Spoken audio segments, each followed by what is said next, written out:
2023 October 7ஆம் தேதி ஆரம்பமான இஸ்ரேல் ஹமாஸ் யுத்தம் இப்போது அதி தீவிரமடைந்துள்ளது.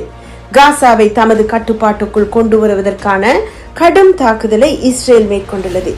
ஏராளமான குழந்தைகளும் சிறுவர்களும் கொல்லப்படுவதுடன் பலர் காயமடைந்தும் குடும்பங்கள் சிதறுண்டும் மக்கள் பெரும் இன்னல்களுக்குள்ளாகி வருவதால் அனைவரும் விரும்புவது சமாதான ஒப்பந்தம், யுத்த நிறுத்தம் ஆகியவற்றையே. சமாதானத்தை விரும்புகிற கிறிஸ்தவர்கள் ஜெபிக்க வேண்டியது இதற்காகவா, அல்லது உண்மையில் நடைபெறுவது என்ன?